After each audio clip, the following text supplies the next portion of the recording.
এই ফিলিস্তিনের দামেস্কের পাশে আল গৌতা নামে এক জায়গা আছে, ওই গৌতাতে। এবং ঈসা আলাইহিস সালাম এসে যে দাজ্জালকে হত্যা করবেন সেটাও ওই শামে। ফিলিস্তিনের বাবুল লুদ এখনও একটা জায়গা আছে, ওই জায়গাটার নাম এখনও বাবুল লুদ, ওখানে তিনি দাজ্জালকে হত্যা করবেন। এবং সেখানে একটা সাদা মিনারা আছে, ফেরেশতার পাখায় ভর করে ঈসা আলাইহিস সালাম তখন সেখানে নেমে আসবেন। ওই ফিলিস্তিনের ওই শাম দেশের ওই মিনারার পাশে তিনি এসে পৃথিবীতে তিনি নজুল করবেন, নজুল ঈসা আলাইহিস সালাম। তো তিন এবং জাইতুনের কসম করে বেসিকলি আল্লাহ তাআলা ঈসা আলাইহিস সালামের জন্মস্থানের কসম করেছেন। কারণ তিন এবং জাইতুন, ডুমুর এবং জলপাই, অলিভ কোন দেশে বেশি হয়? শাম দেশে। আওয়াজ করে বলেন কোন দেশে? বর্তমান ফিলিস্তিন এবং সিরিয়া। এবং ওই ভূখণ্ডে আল্লাহ নবী ঈসা আলাইহিস সালামের জন্মস্থান। তাহলে এই দুই ফলের কসম করে বেসিকলি আল্লাহ তাআলা ঈসা আলাইহিস সালামের জন্মস্থানের কসম করেছেন। ওনার প্রতি নাজিল হওয়া যে তাওরা ইনজিল গ্রন্থ, এই রেভেলেশনের কসম করেছেন। আচ্ছা, এরপরে ওয়াতুরি সিনিন, সিনাই পর্বতের কসম। সিনাই পর্বত বা তুর পাহাড় হচ্ছে মিশরে অবস্থিত, আর মিশর হচ্ছে মুসা আলাইহিস সালামের জন্মস্থান। কার জন্মস্থান? মুসা আলাইহিস সালামের জন্মস্থান। তাহলে ওয়াতুরি সিনিন, তুর পাহাড়ের কসম বুঝিয়ে আল্লাহ তাআলা মূলত মুসা আলাইহিস সালামের জন্মস্থানের কসম করেছেন, যেখানে তাওরাত নাজিল হয়েছে। এরপরে ওয়াহাদাল বালাদিল আমিন, এ নিরাপদ শহর বলে আল্লাহ তাআলা মক্কা শহরকে বুঝিয়েছেন। আর মক্কা কার জন্মস্থান বলেন তো? মুহাম্মদুর রাসূলুল্লাহ সাল্লাল্লাহু আলাইহি ওয়াসাল্লাম, সাইয়্যিদুল মুরসালিন, খাতামুন নবিয়্যিন, রাহমাতাল লিল আলামিন, হাবিবুল্লাহ মুহাম্মদুর রাসূলুল্লাহ সাল্লাল্লাহু আলাইহি ওয়াসাল্লামের জন্মস্থান। তাহলে এই চারটা আয়াতে, চারটা শপথের মধ্য দিয়ে মূলত আল্লাহ তাআলা ঈসা আলাইহিস সালামের জন্মস্থান, মুসা আলাইহিস সালামের জন্মস্থান এবং মুহাম্মদ সাল্লাল্লাহু আলাইহি ওয়াসাল্লামের জন্মস্থান, যেই তিনটা এলাকায়, ভূখণ্ডে তিনটা মেজর ওহী নাজিল হয়েছে। এক তো ঈসা আলাইহিস সালামের কাছে নাজিল হয়েছে ইনজিল কিতাব, আরেকটা হচ্ছে তাওরাত। তাওরাত এমন কিতাব যে কিতাব দিয়ে হাজার হাজার নবীরা ফয়সালা করেছেন। বনি ইসরাইলের অনেক নবীর উপর কোনো কিতাব নাজিল হয়নি, তার মানে তারা রসুল ছিলেন না, তারা নবী। তারা সব কিছু তাওরাত দিয়েই ফয়সালা করতেন। আর রাসূল সাল্লাল্লাহু আলাইহি ওয়াসাল্লামের উপর কোরআন নাজিল হয়েছে। তার মানে প্রথম চারটি শপথ দিয়ে বেসিকলি ইনজিলের শপথ, তাওরাতের শপথ এবং কোরআনের শপথ। বুঝতে পেরেছেন সবাই? শুরুতেই সূরাতুত তিনের কয়েকটা আয়াত তেলাওয়াত করেছি। এটা কালামুল্লাহ মাজিদের 95 নম্বর সূরা। এই সূরাটা মক্কাতুল মুকাররমাতে নাজিল হয়েছে। এই সূরার আয়াত সংখ্যা 8টা। এই সূরার শুরুতে আল্লাহ তাআলা 4টা কসম করেছেন, ওয়াত-তিনি ওয়াজ-যাইতুনি ওয়া-তুরি সিনিনা ওয়া হাযাল বালাদিল আমিন। ওয়াত-তিন, তিনের কসম, ওয়াজ-যাইতুন, যাইতুনের কসম, ওয়া-তুরি সিনিন, সিনাই পর্বতের কসম, ওয়া হাযাল বালাদিল আমিন, আর এই নিরাপদ শহরের কসম। তো 4টা শপথ করেছেন বা আল্লাহ তাআলা কসম করেছেন। কসম দিয়ে আল্লাহ তাআলা কোরআনের অনেক সূরা শুরু করেছেন। যেমন একটা সূরায় আল্লাহ ফজরের সময়ের কসম করেছেন, আল্লাহ বলেছেন ওয়াল ফাজর। আল্লাহ আকাশের কসম করেছেন ওয়াস সামা ইযাতিল বুরুজ। আল্লাহ তাআলা সূর্যের কসম করেছেন ওয়াশ শামসি ওয়া দুহাহা। এভাবে আল্লাহ তাআলা তার সৃষ্টির অনেক কিছুর কসম করে গুরুত্বপূর্ণ কোনো মেসেজ বা বার্তা আমাদের সামনে হাজির করেন। তো এই সূরাতে আল্লাহ তাআলা 4টা জিনিসের কসম করে একটা খুবই গুরুত্বপূর্ণ বার্তা মানব মণ্ডলীর জন্য এই সূরাতে তিনি হাজির করেছেন। এই সূরাটা আমাদের অনেকেরই মুখস্থ আলহামদুলিল্লাহ, এবং আল্লাহ রাসূল সাল্লাল্লাহু আলাইহি ওয়াসাল্লাম প্রায় বিভিন্ন নামাজে এই সূরাটা তেলাওয়াত করতেন। বারা ইবনে আযিব রাদিয়াল্লাহু তাআলা আনহু উনি বর্ণনা করেন যে আমি একবার এশার সালাতে আল্লাহ রাসূল সাল্লাল্লাহু আলাইহি ওয়াসাল্লামের কণ্ঠে নামাজে সূরা 3 তিনি তেলাওয়াত করেছেন, আমি নিজ কানে শুনেছি। এবং ওনার কণ্ঠ যে এত মধুর ছিল, আমার জীবনে এত সুমধুর কণ্ঠের তেলাওয়াত আমি শুনি নাই। আল্লাহর হাবিব সাল্লাল্লাহু আলাইহি ওয়াসাল্লামের কোরআন তেলাওয়াতের যে কণ্ঠ এত সুমিষ্ট ছিল, এত চমৎকার ছিল, শুধু তেলাওয়াত শুনেই অনেকে শাহাদা পড়ে মুসলমান হয়েছে। আবু জাহেল মক্কায় নিষেধ করতো যে কেউ যাবা না মুহাম্মদের কাছে, সে পাগল, সে গণক, সে মিথ্যাবাদী, সে জাদুকর, সে স্বামী স্ত্রীর মধ্যে বিচ্ছিন্নতা নিয়ে আসে, সে বাবা ছেলেকে আলাদা করে দেয়, তার কাছেই যাবা না। আর সে যা বলে শুনবাই না, কানে আঙ্গুল দিয়ে রাখবা। তো মানুষকে যেটা নিষেধ করা হয় বেশি, মানুষের ওইটার ব্যাপারে আগ্রহ থাকে বেশি। সে যত নিষেধ করতো মানুষ আরো বেশি বেশি যেয়ে শুনতো। মানুষকে সে কি বারণ করবে? সে দিনের বেলা নিষেধ করতো, রাতে যে লুকিয়ে লুকিয়ে নিজেই তেলাওয়াত শুনতো। তাহলে চিন্তা করেন যে আল্লাহর হাবিব সাল্লাল্লাহু আলাইহি ওয়াসাল্লামের কোরআনিক রেসিটেশন কত চমৎকার মেলোডিয়াস ভয়েস হলে স্বয়ং আবু জাহাল রাত্রিবেলা লুকিয়ে লুকিয়ে কোরআন তেলাওয়াত শুনতে যেত আল্লাহর হাবিব সাল্লাল্লাহু আলাইহি ওয়াসাল্লামের কণ্ঠে। তো রাসূল সাল্লাল্লাহু আলাইহি ওয়াসাল্লাম সূরাতুত 3টা এশার সালাতে তিনি তেলাওয়াত করেছেন, এই মর্মে হাদিসে পাওয়া যায়। এবং এই সূরাটা একটা ফলের নামে সূরা। 3 একটা ফল, আরব বিশ্বে খুব বেশি হয় 3 ফল। আমরা বাংলাদেশে ডুমুর বলি, ইংরেজিতে ফিগ বলে, ফিগ ট্রি। তো ফলের নামে বেসিকলি আল্লাহ তাআলা এই সূরাটাকে, এই চ্যাপ্টারটাকে ডেডিকেট করেছেন। আমরা সূরাকে ইংরেজিতে চ্যাপ্টার বলি। কোরআনে 114টা চ্যাপ্টার, এর মধ্যে এই সূরাটা হচ্ছে ফলের নামে ডেডিকেটেড। বিভিন্ন নামে খুব ইনক্লুসিভ ওয়েতে আল্লাহ তাআলা কোরআনে সূরাগুলো দিয়েছেন। কোরআনে আপনি প্রাণীর নামে সূরা পাবেন, প্রাণী। মানুষের নামে সূরা পাবেন। মানুষের মধ্যে 3 ভাগ, মুমিন, তারপর কাফির, এরপর মুনাফিক। প্রত্যেকের নামে সূরা। সূরাতুল মুমিনুন আছে, সূরাতুল কাফিরুন আছে, আবার সূরাতুল মুনাফিকুন আছে। আমাদের দৃশ্য জগতের সবচেয়ে বড় প্রাণীটা হচ্ছে হাতি, তাই না? এই হাতির নামে একটা সূরা আছে। বলেন তো, এই সূরার নাম কি? সূরা ফিল। তারপর আমরা যে দেখি আমাদের দৃশ্য জগতের সবচেয়ে ছোট প্রাণী হচ্ছে পিঁপড়া। পিঁপড়ার নামে একটা সূরা আছে, সূরা আন-নামল। আন-নামল মানে পিঁপড়ার সূরা। মাকড়সার নামে সূরা আছে, সূরাতুল আনকাবুত। তারপর গোষ্ঠীর নামে সূরা আছে, সূরাতু আলে ইমরান। বংশের নামে সূরা আছে, সূরাতু কুরাইশ, কুরাইশ বংশের নামে সূরা। এইভাবে খুব ইনক্লুসিভ ওয়েতে, এমন কিছু নাই যে আল্লাহ তাআলা উল্লেখ করেন নাই। মা ফাররাতনা ফিল কিতাবি মিন শাই, উল্লেখ করে নাই কোরআনে এমন কিছু নাই, সব কিছু আল্লাহ তাআলা উল্লেখ করেছেন। তো এই সূরাটা হচ্ছে একটা ফলের নামে। ফলটার নাম হচ্ছে 3 ফল। আল্লাহ তাআলা বলছেন ওয়াত-তিন, তিনের শপথ। আমি একবার সরল বঙ্গানুবাদ করি, এরপর আমি তাফসিরে ঢুকি। তিনের শপথ। ওয়াজ-জাইতুন, জাইতুনের শপথ। ওয়াতুরি সিনিন, সিনাই পর্বতের শপথ। ওয়াহাদাল বালাদিল আমিন, এই নিরাপদ শহরের শপথ। লাকাদ খালাকনাল ইনসানা ফি আহসানি তাকওয়িম, নিশ্চয় আমি মানুষকে খুব চমৎকার সুন্দর অবয়বে সৃষ্টি করেছি। সুম্মা রাদাদনাহু আসফালা সাফিলিন, এরপরে তাকে আবার নিচু থেকে নিচুর দিকে নামিয়ে দিয়েছি। ইল্লাল্লাযীনা আমানু ওয়া আমিলুস সলিহাত, তবে তারা ছাড়া যারা ঈমান এনেছে এবং সৎকর্ম করেছে। ফালাহুম আজরুন গায়রু মামনুন, তাদের জন্য আছে অফুরন্ত পুরস্কার। ফামা ইউকাযযিবুকা বা'দু বিদ্দিন, এগুলো জানার পরও কিসে তোমাকে দিন অস্বীকারের ব্যাপারে উদ্বুদ্ধ করলো? আলাইসাল্লাহু বিআহকামিল হাকিমিন, আল্লাহ তাআলা কি শ্রেষ্ঠ বিচারক নন? সাদাকাল্লাহুল আযীম। এই হচ্ছে এই সূরাটির সরল অনুবাদ। এবার আমরা তাফসিরে ঢুকি। প্রথমে আল্লাহ তাআলা বলেছেন ওয়াত-তিন, তিনের শপথ। 3 মানে তো আমরা জানলাম, 3 মানে ডুমুর। আল্লাহর হাবিব সাল্লাল্লাহু আলাইহি ওয়াসাল্লাম তিনি 3 ফল পছন্দ করতেন, এবং এটা ডায়াবেটিক্সের জন্য ভালো, ডায়াবেটিক্স নিয়ন্ত্রণ করে। আমাদের বোনদের যাদের ইররেগুলার মেনস্ট্রুয়েশনাল পিরিয়ড হয়, এটার জন্য এটা খুব ভালো, এবং খুব স্ট্রেংথ, স্টেমিনা আনে শরীরে। এটা জান্নাতের একটা গাছ। আদম আলাইহিস সালাম এবং হাওয়া আলাইহিস সালামকে যখন আল্লাহ বলেছিল ওয়ালা তাকরাবা হাযিহি শাজারাতা ফাতাকুনা মিনাজ জালিমিন, আদম এবং হাওয়া জান্নাতের সব জায়গায় যেতে মন চায় যাও, যা খেতে মন চায় খাও, এই নিষিদ্ধ গাছের কাছে যেও না, তাহলে তোমরা জালিম হয়ে যাবে। শয়তান এসে উল্টা বুঝালো, সে বলল তোমাদের খেতে নিষেধ করছে কেন জানো? আল্লাহ চায় না যে তোমরা জান্নাতে থাকো, আল্লাহ চায় এখান থেকে তোমাদের বের করে দিবে, কিন্তু তোমরা যদি এই গাছের ফল খাও আল্লাহ আর বের করতে পারবে না। দেখছেন শয়তানের অবস্থা? শয়তান কিন্তু নেগেটিভিটি নিয়ে সামনে আসে না, আসে খুব আপনার ওয়েল উইশার হিসেবে, উপদেশ নিয়ে, খুব ভালো একটা পজিটিভ ওয়েতে আসে। তো ওনারা খেয়ে ফেললেন এই নিষিদ্ধ গাছের ফল। খাওয়ার ফলে আদম আলাইহিস সালাম, হাওয়া আলাইহিস সালাম, ওনাদের গা থেকে জান্নাতের পোশাকগুলো ঝরে পড়ে গেল। এখন কি দিয়ে ওনারা ওনাদের প্রাইভেটকে ঢাকবেন? তখন ওনারা, তাফসির ফি জিলালিল কোরআনে এসেছে যে ওনারা এই 3 গাছের পাতা নিয়ে নিজেদের প্রাইভেট ঢেকেছিলেন। সুবহানাল্লাহ। সেই 3 ফলের কসম আল্লাহ করলেন, ওয়াত-তিন, তিনের শপথ। এরপর আল্লাহ তাআলা বললেন ওয়াজ-জাইতুন, জাইতুনের শপথ। জাইতুন মানে হচ্ছে জলপাই। তো আল্লাহ তাআলা বললেন ওয়াজ-জাইতুন, জাইতুনের শপথ। জাইতুন মানে হচ্ছে জলপাই, ইংরেজিতে আমরা যেটাকে অলিভস বলি। তো আল্লাহ 3-এর কসম করলেন এবং অলিভের কসম করলেন। দুইটাই খুব উপকারী ফল, এবং আল্লাহর হাবিব সাল্লাল্লাহু আলাইহি ওয়াসাল্লাম তিনি জলপাইও খুব পছন্দ করতেন। ওনার রেগুলার ফুড আইটেমের মধ্যে জলপাই ছিল, অলিভস ছিল। এটা পাহাড়ি এরিয়া, মরুভূমিতে হয়, এবং রাসূল সাল্লাল্লাহু আলাইহি ওয়াসাল্লাম বলেছেন কুলু যাইত ওয়াদ্দাহিনু ফাইন্নাহু মিন শাজারাতিন মুবারাকা, তোমরা অলিভ অয়েল এটা খেও এবং এটা গায়ে মালিশ করো, কেননা এটা বরকতময় একটা গাছের ফল, শাজারা মুবারাকা। এটা শরীরের ব্যাড কোলেস্টেরলকে কমিয়ে দেয়। দাড়িতে অ্যাপ্লাই করলে, চুলে অ্যাপ্লাই করলে সহজে পাকে না দাড়ি চুল, এবং স্কিনে অ্যাপ্লাই করলেও স্কিনের জন্য ভালো, স্কিনের জন্য বেশ ভালো। এটা যাদের সুযোগ হয় আপনারা দাড়িতে চুলে অ্যাপ্লাই করবেন, খাবেন। এটা খাওয়াও যায়। তাম্বুতু বিদ্দুহনি ওয়াসিবগিল লিল আখিলিন, কোরআনে এসেছে। এটা অয়েল হিসেবে ইউজ করে, আবার খাবার হিসেবেও ইউজ করা যায়।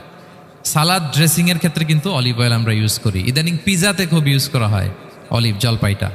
তো এটা আপনারা খেতে পারেন, এটা খুবই সুস্বাদু। এবং জলপাই গাছের মানে জাইতুন গাছের ডালের মেসোয়াক খুব ভালো হয়। আল্লাহর হাবিব সাল্লাল্লাহু আলাইহি ওয়াসাল্লাম জাইতুনের ডাল দিয়ে মেসোয়াক করতেন। তিনি বলতেন নি'মা সিওয়াকিয়া জাইতুন, সবচেয়ে শ্রেষ্ঠ মেসোয়াক হচ্ছে জাইতুনের, মিনাশ শাজারাতিল মুবারাকা, কারণ এটা বরকতময় গাছের ডালা, এবং ফাইন্নাহু সিওয়াকি ওয়া সিওয়াকুল আম্বিয়া মিন ক্বাবলি, এই জাইতুনের ডাল দিয়ে আমিও যেমনি মেসোয়াক করি, আমার আগে যত নবী পৃথিবীতে এসেছে সবাই জাইতুনের ডাল দিয়ে মেসোয়াক করত।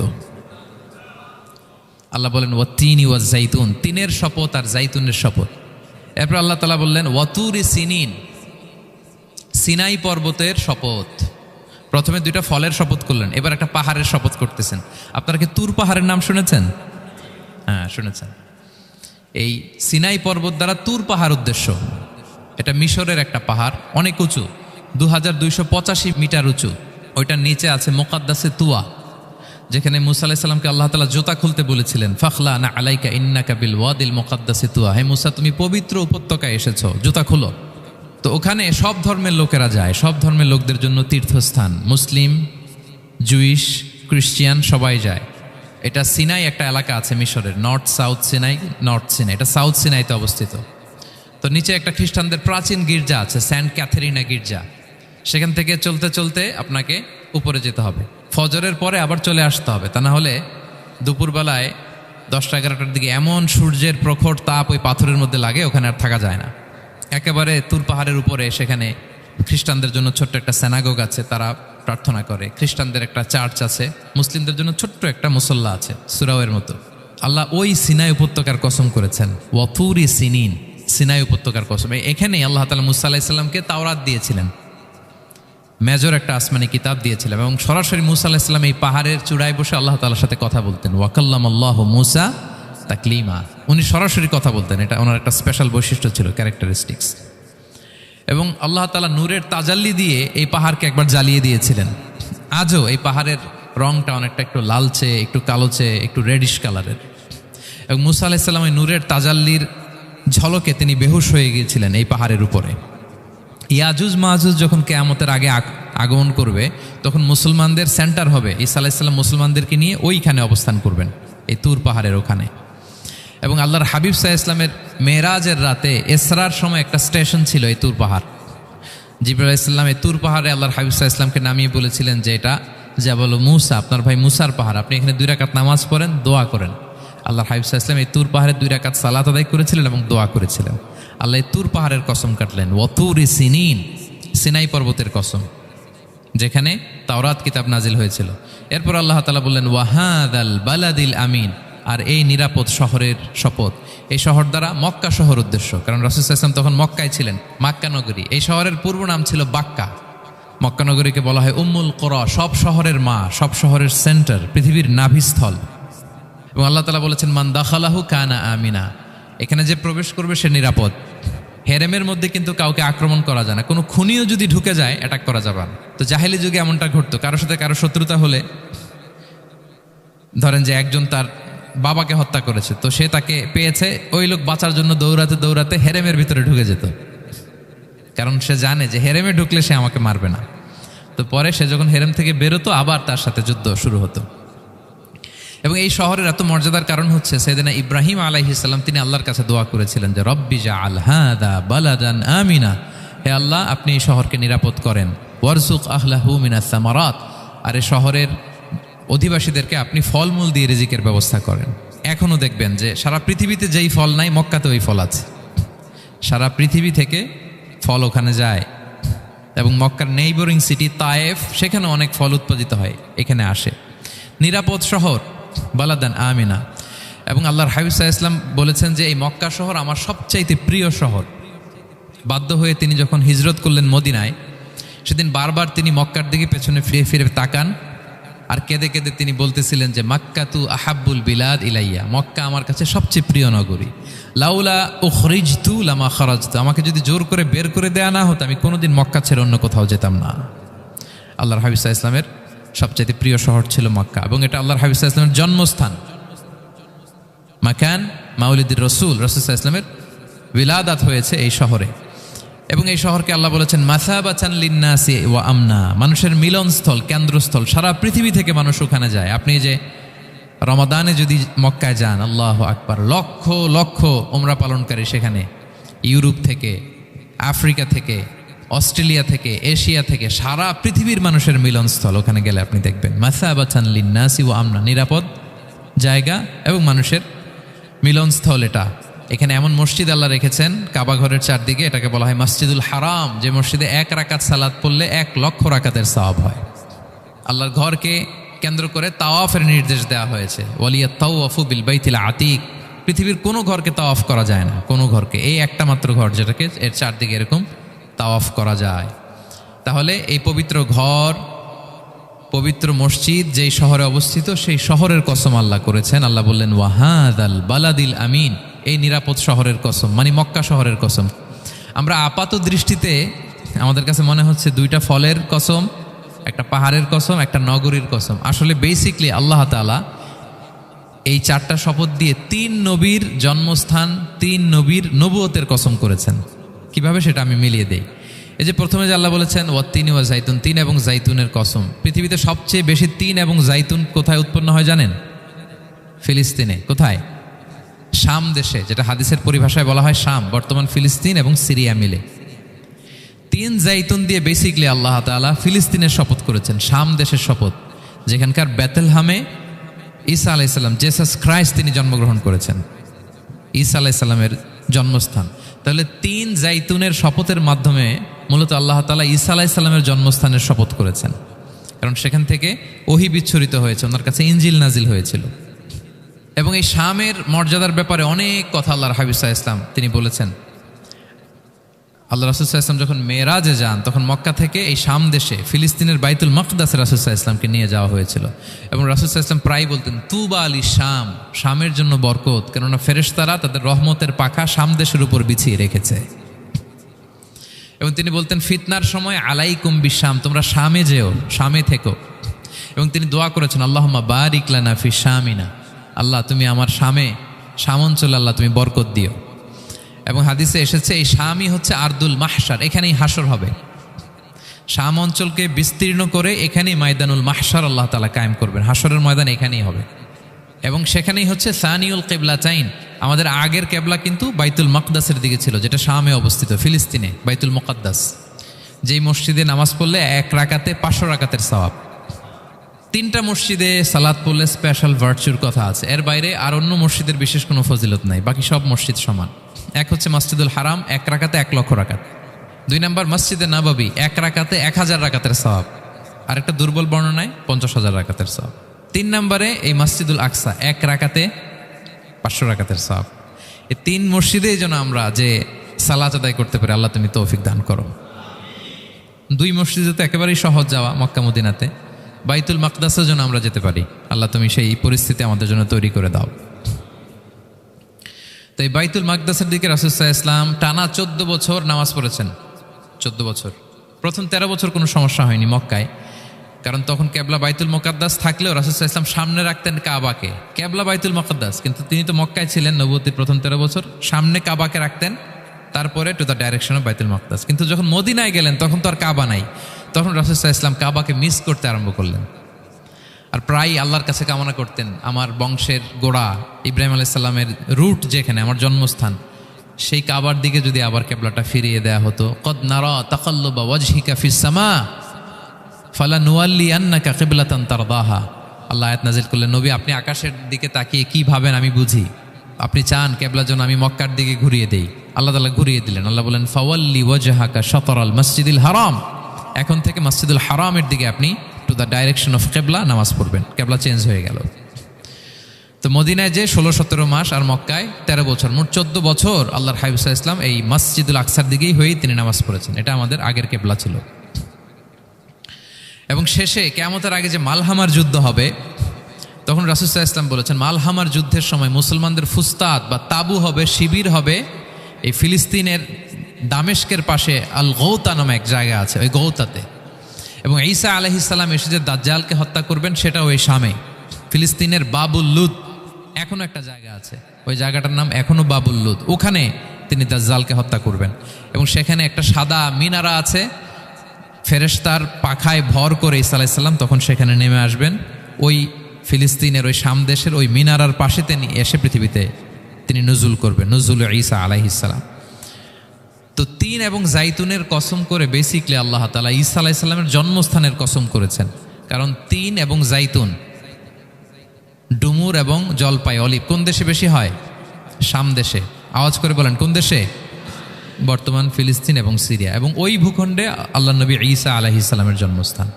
তাহলে এই দুই ফলের কসম করে বেসিকলি আল্লাহ তাআলা ঈসা আলাইহিস সালামের জন্মস্থানের কসম করেছেন। ওনার প্রতি নাজিল হওয়া যে তাওরাত ইনজিল গ্রন্থ, এই রেভেলেশনের কসম করেছেন। আচ্ছা, এরপরে ওয়াতুরি সিনিন, সিনাই পর্বতের কসম। সিনাই পর্বত বা তুর পাহাড় হচ্ছে মিশরে অবস্থিত, আর মিশর হচ্ছে মুসা আলাইহিস সালামের জন্মস্থান। কার জন্মস্থান? মুসা আলাইহিস সালামের জন্মস্থান। তাহলে ওয়াতুরি সিনিন, তুর পাহাড়ের কসম বুঝিয়ে আল্লাহ তাআলা মূলত মুসা আলাইহিস সালামের জন্মস্থানের কসম করেছেন, যেখানে তাওরাত নাজিল হয়েছে। এরপরে ওয়াহাদাল বালাদিল আমিন, এ নিরাপদ শহর বলে আল্লাহ তাআলা মক্কা শহরকে বুঝিয়েছেন। আর মক্কা কার জন্মস্থান বলেন তো? মুহাম্মদুর রাসূলুল্লাহ সাল্লাল্লাহু আলাইহি ওয়াসাল্লাম, সাইয়্যিদুল মুরসালিন, খাতামুন নবিয়্যিন, রাহমাতাল লিল আলামিন, হাবিবুল্লাহ মুহাম্মদুর রাসূলুল্লাহ সাল্লাল্লাহু আলাইহি ওয়াসাল্লামের জন্মস্থান। তাহলে এই চারটা আয়াতে, চারটা শপথের মধ্য দিয়ে মূলত আল্লাহ তাআলা ঈসা আলাইহিস সালামের জন্মস্থান, মুসা আলাইহিস সালামের জন্মস্থান এবং মুহাম্মদ সাল্লাল্লাহু আলাইহি ওয়াসাল্লামের জন্মস্থান, যেই তিনটা এলাকায়, ভূখণ্ডে তিনটা মেজর ওহী নাজিল হয়েছে। এক তো ঈসা আলাইহিস সালামের কাছে নাজিল হয়েছে ইনজিল কিতাব, আরেকটা হচ্ছে তাওরাত। তাওরাত এমন কিতাব যে কিতাব দিয়ে হাজার হাজার নবীরা ফয়সালা করেছেন। বনি ইসরাইলের অনেক নবীর উপর কোনো কিতাব নাজিল হয়নি, তার মানে তারা রসুল ছিলেন না, তারা নবী, তারা সব কিছু তাওরাত দিয়েই ফয়সালা করতেন। আর রাসূল সাল্লাল্লাহু আলাইহি ওয়াসাল্লামের উপর কোরআন নাজিল হয়েছে। তার মানে প্রথম চারটি শপথ দিয়ে বেসিকলি ইনজিলের শপথ, তাওরাতের শপথ এবং কোরআনের শপথ। বুঝতে পেরেছেন সবাই? আল্লাহ ওহির শপথ করেছেন। দেখেন, ফল, পাহাড়, নগরী মাড়িয়ে সারা পৃথিবী ঘুরিয়ে আপনাদেরকে শেষ পর্যন্ত ইনজিল, তাওরাত এবং কোরআনে নিয়ে আসছেন, আমার সাথে আসছেন। হ্যাঁ, এই রেভেলেশনের শপথ আল্লাহ করেছেন। তাহলে ওয়াত্তিনি ওয়াজাইতুনি ওয়াতুরি সিনিনা ওয়াহাদাল বালাদিল আমিন, এই চার আয়াতে চারটা শপথের মধ্য দিয়ে মূলত আল্লাহ তাআলা আসমান থেকে নাজিল হওয়া যে ওহী, এই ওহীর শপথ অথবা ওহী যেই ভূখণ্ডে নাজিল হয়েছে সেই ভূখণ্ডগুলোর শপথ করে আল্লাহ একটা গুরুত্বপূর্ণ কথা বলবেন। সেটা কি? আল্লাহ তাআলা বললেন, লাকাদ খালাকনাল ইনসানা ফি আহসানি তাকওয়িম, আর আমি মানুষকে অত্যন্ত চমৎকার অবয়বে সৃষ্টি করেছি, চমৎকার গঠনে, চমৎকার স্ট্রাকচারের ডিজাইনে সৃষ্টি করেছি। মানুষের দৈহিক অবকাঠামো গঠন এটা যেমনি চমৎকার, মানুষের ইন্টেলেকচুয়াল কাঠামো এটা চমৎকার, মানুষের আচরণগত যে বিহেভিয়ারাল ট্রেটস, ক্যারেক্টারিস্টিক্স এটাও চমৎকার। প্রত্যেক দিক থেকে আল্লাহ তাআলা নান্দনিকভাবে মানুষকে তিনি তৈরি করেছে। আমরা যদি দেহের কথা বলি, হিউম্যান অ্যানাটমি নিয়ে যাদের ধারণা আছে, আপনি শুনলে অবাক হবেন, এত জটিলভাবে আমাদের দেহটা ফাংশন করে। ঠিক যেই মুহূর্তে আমি কথা বলতেছি আমার ব্রেইন সচল, আমার নার্ভ সিস্টেম সচল, হেয়ারিং সিস্টেম, স্মেলিং সিস্টেম, আমার এই যে হার্ট সচল, সিস্টোলিক ডায়াস্টোলিক অলিন্দ নিলয় হচ্ছে, আমার লাং কাজ করতেছে, কিডনি ইজ ওয়ার্কিং পারফেক্টলি, সব কিছু কাজ করতেছে। এত সূক্ষ্মভাবে আমাদের দেহটা কাজ করে, এটাকে ইংরেজিতে বলে মরফোলজি, আকৃতি সংক্রান্ত যে বিদ্যা, এটা নিয়ে যদি আপনি দেখেন যে মানুষের হাত কিভাবে কাজ করে, মানুষের পা কিভাবে কাজ করে, মানুষের হিউম্যান ব্রেইন কিভাবে কাজ করে, আপনি অবাক হবেন। এবং আল্লাহর যে সেট আপ, লাকাদ খালাকনাল ইনসানা ফি আহসানি তাকওয়িম, নিশ্চয় আমি মানব জাতিকে চমৎকার অবয়বে তৈরি করেছি। আপনি যদি অবয়বটা দেখেন, আমাদের স্ট্রাকচার এর চেয়ে সুন্দর করে আর তৈরি করা যেত না, এর চেয়ে সুন্দর আর হতে পারে না। যেখানে যা দেয়ার, মাথার চুল থেকে পায়ের নখ পর্যন্ত, আপনি একটা ডিজাইনে, স্ট্রাকচারে, সেট আপে আপনি ভুল ধরতে পারবেন না। যেখানে যেটা দরকার, আপনি একটু খেয়াল করে দেখেন যে এই যে আমাদের চোখ, চিকিৎসা বিজ্ঞান বলতেছে যে মানুষ 10 মিলিয়নেরও বেশি রং শনাক্ত করতে পারে। Human eyes can identify more than 10 million colours. 10 মিলিয়নেরও বেশি রং আমরা আমাদের চোখ দিয়ে শনাক্ত করতে পারি। সুবহানাল্লাহ, সুবহানাল্লাহ বিহামদি। আচ্ছা, চোখের সেট আপটা একটু যদি খেয়াল করেন, দেখেন আমার এই চোখ এখানে না থাকে, এটা যদি জাস্ট 2 ইঞ্চি উপরে এখানে হইতো, এইটা যদি কপালে যদি আমাদের চোখ হইতো, কি অবস্থা হইতো বলেন তো? সিজদা দিতে পারতেন আল্লাহকে? বলেন, দিতে পারতেন? আচ্ছা, আমরা কিছু খাওয়ার সময় আমরা কি করি? ওইটা ভালো আছে কিনা, পচে গেল কিনা, স্মেলটা আগে দেখি, তারপরে খাই। দেখেন কত চমৎকার সেট আপ।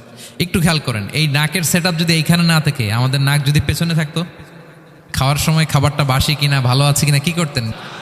লাকাদ খালাকনাল ইনসানা ফি আহসানি তাকওয়িম। আচ্ছা দেখেন, এই যে আমরা কান দিয়ে শুনি, এই যে কান পেঁচানো, মনে করেন না যে এমনি এমনি পেঁচানো, এই পেঁচানো এটা এই পথ না থাকলে আমরা শুনতেই পেতাম না। এটা এমনভাবে সেট আপ করা, এটা এই ইথারে ভাষা তরঙ্গকে এয়ার ড্রামের ভেতরে সুন্দরভাবে ইনপুট করে, নাহলে আমরা শুনতে পেতাম না। আপনার এই কান কেটে ফেলে দিলে আপনি শুনতে পারবেন না। এটা এইভাবেই যেতে হবে, সুরঙ্গটা এইভাবে তৈরি হইতে হবে। আচ্ছা দেখেন, আপনার কান, এই কান যদি এইখানে না থেকে আপনার ডান বগলের নিচে হইতো, বাম কান যদি বাম বগলের নিচে হইতো, তাহলে কি হইতো বলেন? আজকে আমার ওয়াজ কিভাবে শুনতেন বলেন দেখি, কিভাবে শুনতেন? বুদ্ধি আছে বলে যে হুজুর এইভাবে শুনতাম। সুবহানাল্লাহ, সুবহানাল্লাহ। লাকাদ খালাকনাল ইনসানা ফি আহসানি তাকওয়িম। আমি মানুষকে সবচেয়ে সুন্দর সর্বোত্তম গঠনে তৈরি করেছি। দেখেন, কান দুটো ওইখানে থাকলে কথা শুনতে হইলে হাত উঁচু করে রাখা লাগতো। আল্লাহ, আপনি একটা একটা অঙ্গ দেখেন ঠিক যেখানে যেটা যেভাবে সেট করা দরকার, আল্লাহ তাআলা দয়া করে অনুগ্রহ করে ঠিক সেভাবে তিনি সেট করেছেন। আমাদের চেহারার মধ্যে দেখেন এক একজনের এক এক রং। ওয়াখতিলাফু আলসিনাতিকুম ওয়া আলওয়ানিকুম ইন্না ফি যালিকা লাআয়াতুন লিল আলিমিন। আল্লাহ বলেন তোমাদের ভাষার ভিন্নতা দিয়েছি, তোমাদের গায়ের রঙের ভিন্নতা, একজনের চেহারার সাথে আরেকজনের মিল নাই, একজনের ফিঙ্গারপ্রিন্টের সাথে। আয়াহসাবুল ইনসানু আল্লান নাজমাআ ইযামা বালা কাদিরিনা আলা আন নুসাউইয়া বানানা। মানুষ ভেবেছে সে মারা গেলে তাকে আমি তার অস্থি মজ্জা হাড় গোশত চামড়া জোড়া লাগাতে পারবো না। আরে তার আঙ্গুলির অগ্রভাগ পর্যন্ত আমি সুবিন্যস্ত করে আমার কাছে রেখে দিয়েছি ফিঙ্গারপ্রিন্ট। আমাদের ফিঙ্গারপ্রিন্টগুলো আল্লাহর কাছে সংরক্ষিত, একজনের ফিঙ্গারপ্রিন্টের সাথে আরেকজনেরটা মিলে না। এই যে আমার 10 আঙ্গুলে 10টা ফিঙ্গারপ্রিন্ট, পায়েরগুলো হচ্ছে ফুটপ্রিন্ট, একটার সাথে আরেকটা মিলে। আমার এটার সাথে এটা মিলবে বলেন? আমার সাথে আপনারটা মিলবে? বর্তমানে পৃথিবীতে কত কোটি মানুষের বসবাস বলেন? এই যত মানুষ পৃথিবীতে আছে, একজনের আঙ্গুলের ছাপের সাথে, এই যে বায়োমেট্রিক্যাল অথেন্টিকেশন যে আমরা করি, একজনের ফিঙ্গারপ্রিন্টের সাথে আরেকজনের ফিঙ্গারপ্রিন্টের মিল নাই। একজনের ফুটপ্রিন্টের সাথে ফুটপ্রিন্ট মিল, ইভেন একজনের আই প্রিন্টের সাথে। আমাকে একজন ওনার হসপিটালে নিয়ে গেল ঢাকায়, তো উনি ওনার দরজা খুলতেছে আই প্রিন্ট দিয়ে, মানে উনি না গেলে খুলে না। উনি আর ওনার খুব কাছের স্টাফ, এটা গুরুত্বপূর্ণ একটা অফিস, তো উনি চোখ দিল, আই প্রিন্ট নিল, এরপরে দরজা খুলে যাচ্ছে। দেখেন, একজনের আই প্রিন্টের সাথে আরেকটা আই প্রিন্ট মেলে না। সুবহানাল্লাহ। প্রিয় ভাইরা, একজনের ফিঙ্গারপ্রিন্টের সাথে আরেকজনের ফিঙ্গারপ্রিন্টের কোনো মিল আছে পৃথিবীতে? ফুটপ্রিন্টের সাথে, আই প্রিন্টের সাথে। কারণ ডিজাইনারটা কে বলেন তো? হুয়াল্লাযী ইউসাউবিরুকুম ফিল আরহামি কাইফা ইয়াশা। মায়ের পেটে থাকতেই আল্লাহ তাআলা এগুলো ডিজাইন করে দিয়েছেন। আমি কেমন হব, আমার বৈশিষ্ট্য কেমন হবে, এই যে আমি যে আমার বাবা দাদা 14 পুরুষের ডিএনএ বয়ে বেড়াই, এগুলো সব নিয়ে আমার বৈশিষ্ট্য, আমার কণ্ঠস্বর, আমার ক্যারেক্টারিস্টিক্স, আমার ফিচার কেমন হবে, সব তিনি আল্লাহ তাআলা মায়ের পেটে থাকতে ডিজাইন করে দিয়েছেন। সুবহানাল্লাহ। আল্লাহ বলছেন লাকাদ খালাকনাল ইনসানা ফি আহসানি তাকওয়িম। প্রিয় ভাইরা, কসম করার পরে আল্লাহ যে কথাটা বলেন এটা অনেক গুরুত্বপূর্ণ, খুবই গুরুত্বপূর্ণ বার্তা।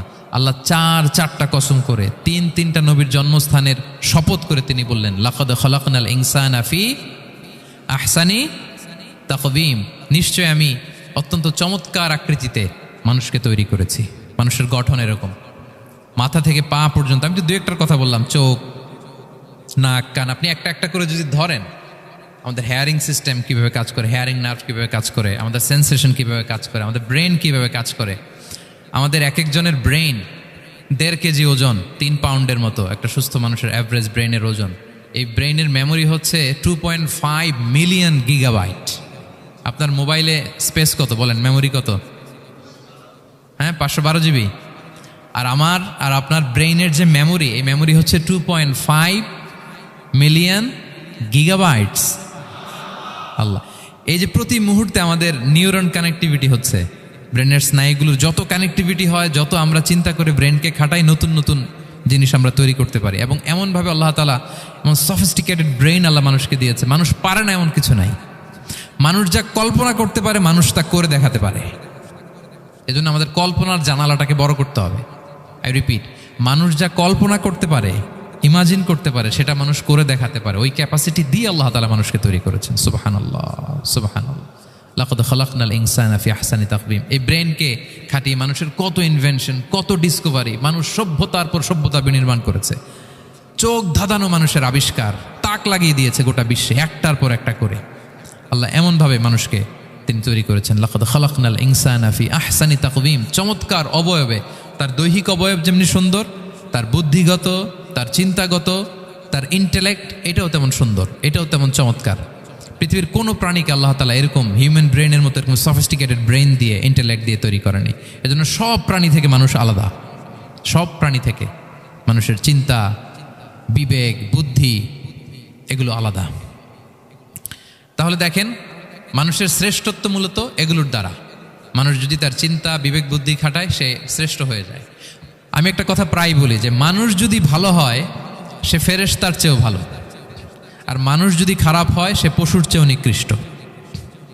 আল্লাহ বলেন, উলাইকা কাল আনআমি বাল হুম আদাল লাহুম কুলুবুল লা ইয়াফকাহুনা বিহা ওয়া লাহুম আ'য়ুনুল লা ইউবসিরুনা বিহা ওয়া লাহুম আযানুল লা ইয়াসমাউনা বিহা উলাইকা কাল আনআমি বাল হুম আদাল। তাদের হৃদয় আছে, ওটা দিয়ে অনুধাবন করে না সত্যকে।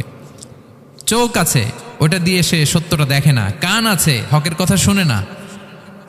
উলাইকা কাল আনআম, আল্লাহ বলেন তারা প্রাণীর মতো, চতুষ্পদ জন্তুর ন্যায়। শুধু অতটুকুই না, বাল হুম আদাল, তারা তার চেয়েও নিকৃষ্ট, তার চেয়েও নিকৃষ্ট।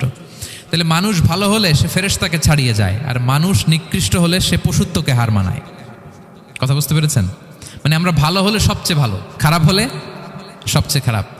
একটা পশু আর একটা পশুকে হত্যা করে কেটে 20 টুকরা করছে, এরকম কোনো নিউজে আসছে কোনো দিন? কিন্তু আশরাফুল মাখলুকাত মানুষ তার মতো রক্তে মাংসে গড়া আরেকটা মানুষকে নির্মমভাবে হত্যা করে কেটে 20 টুকরা করে বস্তাবন্দি করে ডোবার মধ্যে ফেলে রাখছে, এরকম নিউজ আছে না বলেন? আছে। মানুষ তার মতো একটা মানুষকে নির্মমভাবে হত্যা করে, এরকমও তো আছে যে কেরোসিন দিয়ে তার মতো আরেকটা মানুষকে সে জ্বালিয়ে দিয়েছে, আছে না নাই বলেন? গ্রামের পর গ্রাম জ্বালিয়ে দেয়, জনপদের পর জনপদ ধ্বংস করে দেয়, বোমা মেরে শহর উড়িয়ে দেয়। লিটল বয় মেরেছিল আমেরিকান সোলজাররা জাপানের হিরোশিমা শহরের উপর। আমি হিরোশিমা তো গত বছর ভিজিট করে আসলাম, আমি নিজে দেখে এসেছি যে এখানে বোমটা মেরেছে। মুহূর্তের মধ্যে পুরো শহর ভ্যানিশ, এমন রেডিয়েশন। তো যেই আমেরিকান পাইলট বোমা মারতেছে সেও মানুষ, সেও কি? আর যাদেরকে ধ্বংসের জন্য এই লিটল বয় মারলো হিরোশিমাতে আর ফ্যাটম্যান মারলো নাগাসাকিতে, এরাও কি? তাহলে দেখেন, মানুষ তার মতো আরেকটা মানুষকে এরকম মেরে টুকরো টুকরো কুচি কুচি করতে সে দ্বিধাবোধ করে না। আল্লাহ, মানুষ গণহত্যা চালায়, জেনোসাইড। এই যে আমাদের বাংলাদেশে তো কিছুদিন আগে হলো গণহত্যা, হেলিকপ্টার থেকে গুলি করে বাচ্চা মেরে ফেলতেছে। কার বাচ্চা? কার কলিজার টুকরা সন্তান? Don't care. জনগণের টাকায়, ট্যাক্সের টাকায় কেনা বুলেট, হেলিকপ্টার দিয়ে জনগণকে, ছাত্রদেরকে হত্যা করা হয়েছে। দেখেন, সেও মানুষ। যারা হত্যা করতেছে, গণহত্যা, জেনোসাইড চালিয়েছে, তারাও মানুষ। তাহলে মানুষ যদি খারাপ হয়, মানুষের চেয়ে খারাপ আর কেউ হয়? আর মানুষ ভালো হলে মানুষের চেয়ে ভালো কেউ হতে পারে? মানুষ এমন জায়গায় যেতে পারে যেখানে ফেরেশতারাও যেতে পারে না। জিবরাইল আলাইহিস সালামের যাওয়ার সীমানা যেখানে শেষ, মুহাম্মদ সাল্লাল্লাহু আলাইহি ওয়াসাল্লামের ঊর্ধ্ব জগতের কাহিনী সেখান থেকে শুরু। আল্লাহু আকবার। তাহলে মানুষ ভালো হলে ফেরেশতাকে ছাড়ায়, মানুষ খারাপ হলে পশুত্বকে হার মানায়। So the decision is yours. রাস্তা দুইটা, আপনি কোন দিকে যাবেন? আপনি কি ডান দিকে জান্নাতের পথে যাবেন নাকি বাঁ দিকে জাহান্নামের পথে যাবেন? সিদ্ধান্ত আপনার। আল্লাহ তাআলা বললেন, লাকাদ খালাকনাল ইনসানা ফি আহসানি তাকওয়িম। আমি মানুষকে চমৎকার আকৃতিতে তৈরি করেছি। হাতের মেকানিজম কি, পায়ের মেকানিজম কি, আমার চেয়ে আপনারাও ভালো জানেন। এগুলো ঘন্টার পর ঘন্টা আপনি বলতে পারবেন যে কেমনভাবে আল্লাহ তাআলা তৈরি করেছেন। আল্লাহ বলেন, মানুষকে আমি অত্যন্ত চমৎকার আকৃতি দিয়ে তৈরি করেছি। তার সৃষ্টিগত কাঠামো, তার বুদ্ধিবৃত্তিক কাঠামো, তার চিন্তাগত কাঠামো, তার আচরণগত কাঠামো, তার নৈতিকতায় তাকে এমন উচ্চ মর্যাদার আসন আমি দিয়েছি, এটা যদি সে অ্যাচিভ করে, বিলং করে, তাহলে তার চেয়ে শ্রেষ্ঠ কেউ আর হতে পারে। কিন্তু আল্লাহর দেয়া এই ক্যাপাসিটিগুলো, এই নেয়ামাগুলো যদি সে অ্যাকসেপ্ট না করে, সে যদি পশুত্বের পথে হাঁটে, সে যদি শয়তানের দেখানো পথে হাঁটে, তাহলে সে এত নিচে যাবে, অন্য কেউ আর এত নিচে যেতে পারে না। মানুষ যত নিচে যেতে পারে, ফেরেশতারাও অত নিচে যেতে পারবে না, জিন জাতিও পারবে না, কোনো প্রাণীর পক্ষে যাওয়া সম্ভব না। তাহলে মানুষকে আল্লাহ তাআলা এমন সফিস্টিকেটেড ওয়েতে তৈরি করেছেন, চাইলে সে সবার উপরে যেতে পারে, আবার চাইলে আল্লাহর দেয়া নেয়ামতগুলোকে যদি সে ভিন্ন খাতে প্রবাহিত করে, সে সবচেয়ে নিকৃষ্ট হতে পারে। সেটাই আল্লাহ বললেন, সুম্মা রাদাদনাহু আসফালা সাফিলিন। এরপরে তাকে আমি হীন থেকে হীনতর করেছি, নিচ থেকে আরো নিচে নিয়েছি। সে যখন ঈমান আনে না, সে যখন সৎকর্ম করে না, সে যখন আল্লাহর শেখানো, আল্লাহর দেখানো রাস্তায় সে চলে না, সে যখন তার নফসের কথা শোনে, সে যখন তার প্রবৃত্তির গোলাম সাজে, সে সবচেয়ে নিকৃষ্ট হয়। আসফালা সাফিলিন মানে একেবারে নিচে, এর নিচে আর নাই। আল্লাহ বলেছেন ইন্নাল মুনাফিকিনা ফিদ দারকিল আসফালি মিনান নার, সেখানে আল্লাহ আসফাল বলেছেন। মুনাফিকরা জাহান্নামের একেবারে তলদেশে থাকবে। তাই মানুষ যদি ঈমান আর সৎকর্মের বলে বলিয়ান না হয়, সে এত খারাপ হয় কেউ এত নিচে যেতে পারে না। বলেন মানুষ যত নিচে যেতে পারে জিন তত নিচে যেতে পারবে? ফেরেশতারা পারবে না। আর মানুষ যত উপরে যেতে পারে ফেরেশতারা এত উপরে যেতে পারবে না। সো দুইটারই সুযোগ আপনার আছে। সুম্মা রাদাদনাহু আসফালা সাফিলিনের দুইটা ব্যাখ্যা। কোনো মুফাসসির বলেছেন যৌবনের পর, যৌবনে থাকে শক্তিশালী, বার্ধক্যের সময় যখন সে নুয়ে যায়, ছোট হয়, সে একেবারে দুর্বল হয়ে যায়, সেটা বোঝানো হয়েছে। আর অন্যান্য মুফাসসিরিন একরাম বলেছেন না, আল্লাহর দেওয়া এই নেমা ক্যাপাসিটি যখন সে সঠিক পথে কাজে লাগায় না, সে যখন প্রবৃত্তির অনুসরণ করে, সে তখন এত খারাপ হয়, এত নিচ থেকে নিচুতর হয়, এত হীন থেকে হীনতর হয়, তার চেয়ে হীনতর আর কেউ তখন হতে পারে না। সেখান থেকে বাঁচার দুটি রাস্তা আল্লাহ বলেছে। আল্লাহ বলছেন ইল্লাল্লাযীনা আমানু ওয়া আমিলুস সলিহাত, তবে যারা ঈমান আনে এবং সৎকর্ম করে তারা ছাড়া। তারা ওই নিচু থেকে নিচুতর নয়, তারা শ্রেষ্ঠতর। ঈমান এবং সৎকর্ম, ঈমান এবং আমলে সালেহাত। কোরআনের অনেক জায়গায় আপনি আয়াতটা পাবেন, ইন্নাল্লাযীনা আমানু ওয়া আমিলুস সলিহাতি কানাত লাহুম জান্নাতুল ফিরদাউসি নুজুলা, নিশ্চয়ই যারা ঈমান এনেছে সৎকর্ম করেছে তাদের জন্য আমি জান্নাতে ফেরদাউস রেখে দিয়েছি। আল্লাহ বলেন তারা নিকৃষ্ট হবে না যারা ঈমান এনেছে সৎকর্ম করেছে। যারা কি এনেছে? ঈমান। আর কি করেছে? সৎকর্ম করেছে। ইল্লাল্লাযীনা আমানু, যারা ঈমান এনেছে সৎকর্ম করেছে, ফালাহুম আজরুন গায়রু মামনুন, তাদের জন্য রয়েছে অফুরন্ত পুরস্কার, মানে জান্নাত। তাদের জন্য কি? ওই জান্নাতে যেতে আমরা চাই কি চাই না বলেন? রাস্তা কয়টা? এটা চলে গেছে ডান দিকে, এটার গন্তব্য হচ্ছে ডেস্টিনেশন জান্নাতুল ফেরদাউস। আর এটা শয়তানের পথ, এটা আপনার প্রবৃত্তির দেখানো পথ, এটা চলে গিয়েছে জাহান্নামে। So now the decision is years. আপনার ডিসিশন, কোন দিকে যাবেন, ডানে না বায়ে? জান্নাতে না জাহান্নামে? জান্নাতে যেতে চাই আমরা। ফালাহুম আজরুন গায়রু মামনুন, তাদের জন্য আছে অফুরন্ত নেয়ামত, অফুরন্ত পুরস্কার। আমরা যেন সেই পুরস্কার লাভে ধন্য হতে পারি, আমরা সবাই বলি আমিন। আল্লাহ বলেন এইভাবে চারটা কসম করার পরে, এত গুরুত্বপূর্ণ বার্তা হাজির করার পরে, তোমার ঘুমন্ত বিবেককে জাগিয়ে তোমাকে বার্তা দেওয়ার পরেও কিভাবে তুমি অস্বীকার করতে পারো আখিরাতকে? ফামা ইউকাযযিবুকা বা'দু বিদ্দিন, এরপরেও কোন বিবেকে, কোন আকলে, কোন সাহসে তুমি কর্মফল দিবসকে অস্বীকার করো? কোন সাহসে? এখানে দিন দ্বারা উদ্দেশ্য কর্মফল। ভালো করলে যে ভালো পাবে, খারাপ করলে যে খারাপ পাবে, দিনের অনেক অর্থ, এটার তাফসিরে গেলে সময় কুলাবে না। ফামা ইউকাযযিবুকা বা'দু বিদ্দিন, এরপরেও কর্মফলকে অস্বীকার করার সাহস তুমি কোত্থেকে পাও? কিসে তোমাকে উদ্বুদ্ধ করে কর্মফল দিবসকে অস্বীকার করতে? আলাইসাল্লাহু বিআহকামিল হাকিমিন, আল্লাহ তাআলা কি শ্রেষ্ঠ বিচারক নন?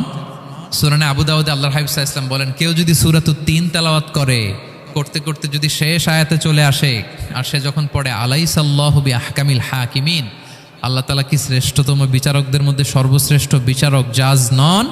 তখন সে যেন উত্তর দেয়, এটা তো আল্লাহর প্রশ্ন, আলাইসাল্লাহু বিআহকামিল হাকিমিন, আল্লাহ আমাদেরকে প্রশ্ন ছুড়ে দিয়েছেন যে আল্লাহ তাআলা কি শ্রেষ্ঠ বিচারক নন? তখন যে তেলাওয়াত করে সে যেন বলে বালা বালা ওয়া আনা আলা যালিকা মিনাশ শাহিদিন। বালা মানে অবশ্যই, হ্যাঁ আল্লাহ অবশ্যই আপনি শ্রেষ্ঠ বিচারক, আর আপনি যে শ্রেষ্ঠতম বিচারক এই সাক্ষী আমি দিচ্ছি, এই ঘোষণা আমি দিচ্ছি। পড়েন সুবহানাল্লাহ। আপনি দেখবেন মসজিদুল হারামে,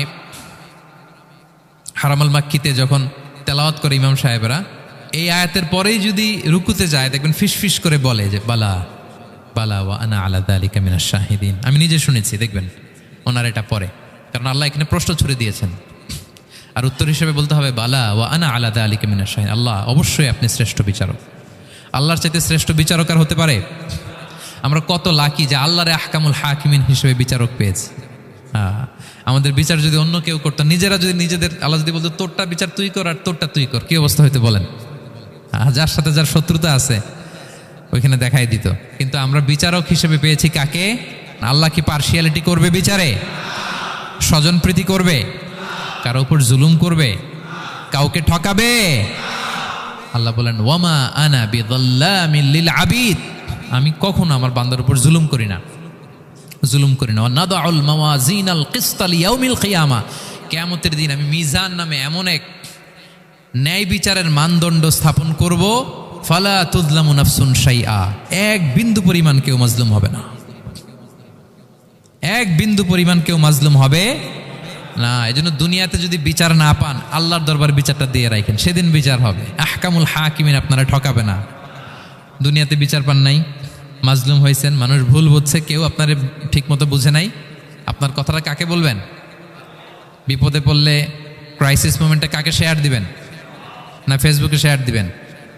আমরা তো ফেসবুকে শেয়ার দিয়ে দিই এখন। ফেসবুকে শেয়ার দেওয়ার আগে, বন্ধুকে শেয়ার দেওয়ার আগে, স্ত্রীর কাছে শেয়ার করার আগে আমার সমস্যার কথা আগে শেয়ার করব কাকে? কারণ আলাইসাল্লাহু বি আহকামিল হাকিমিন, আল্লাহ বলছেন আমি কি শ্রেষ্ঠ বিচারক নই? বালা বালা ইয়া রব ওয়া আনা আলা যালিকা মিনাশ শাহিদিন, অবশ্যই আল্লাহ আপনি শ্রেষ্ঠ বিচারক। ক্লিয়ার হয়েছে না সবার কাছে? শপথ কয়টা ছিল? 4টা। মূলত নবুয়তের শপথ, তাই না? নবুয়ত আমাদের জন্য সবচাইতে বড় নেয়ামত। কারণ নবীরা যদি আমাদেরকে এই তথ্যগুলো না দিতেন, আমরা জান্নাত জাহান্নাম চিনতাম? ভাইরা বলেন তো, আখেরাত চিনতাম? এই যে আখেরাত হবে, পুলসিরাত হবে, day of judgement, day of accountability, আল্লাহর সুপ্রিম কোর্টের কাঠ গড়ায় পাই টু পাই হিসাব দিতে হবে, নবীরা না এসে বললে আমরা এত বুঝতাম না। নবীরা জান্নাত জাহান্নাম চিনিয়েছে, আল্লাহর বিশদ পরিচয় আমাদের সামনে তুলে ধরেছে, আখিরাতের পরিচয়, লাইফ আফটার ডেথ কিরকম হবে, সবকিছু আমাদের কাছে তুলে ধরেছে। সো নবুয়ত আল্লাহ তাআলার পক্ষ থেকে অনেক বড় নেয়ামত। 2 নম্বর নেয়ামত হচ্ছে আল্লাহ তাআলা আমাদেরকে যে ক্যাপাসিটি দিয়েছে, বুদ্ধিমত্তা, ইন্টেলেক্ট, বিচার বিশ্লেষণ, যেটা দিয়ে আমরা অন্যান্য সব প্রাণী থেকে আলাদা, এটাও আল্লাহর বড় নেয়ামত। এই নেয়ামতের শুকরিয়া যেন আমরা করি। এবং আমি যেটা বলেছি, মানুষ যেটা কল্পনা করতে পারে সেটা সে করেও দেখাতে পারে। সো আল্লাহ তাআলা যাকে যেই কোয়ালিটি দিয়েছে, ক্যাপাসিটি দিয়েছে, আমরা যেন এই নেয়ামতের শুকরিয়া করি। নেয়ামতের শুকরিয়া করলে এই নেয়ামত দেওয়ার ধারাবাহিকতা এটা বাড়িয়ে দেয় কে? লা ইন শাকারতুম লা আযীদান্নাকুম ওয়া লা ইন কাফারতুম ইন্না আযাবি লাশাদীদ। শুকরিয়া করলে নেয়ামত আরো বাড়িয়ে দেব। তাহলে প্রথম নেয়ামত ছিল নবুয়াত, প্রফেটহুড, প্রফেসি, এটা অনেক বড় নেয়ামত। এই রেভেলেশন এসে আমাদেরকে এনলাইটেন করেছে। তা না হলে আমাদের গডকে, গডের ফিচার কি, আখেরাত কি, জান্নাত কি, জাহান্নাম কি, the concept of punishment, concept of আখেরা, কিছুই আমরা ভালোভাবে বুঝতাম না। এটার শপথ আল্লাহ করেছেন। আল্লাহ আমাদেরকে নেয়ামত দিয়েছেন, ক্যাপাসিটি দিয়েছেন, সক্ষমতা দিয়েছেন, সবচাইতে সফিস্টিকেটেড ব্রেন দিয়ে তৈরি করেছেন, এটা একটা বড় নেয়ামত।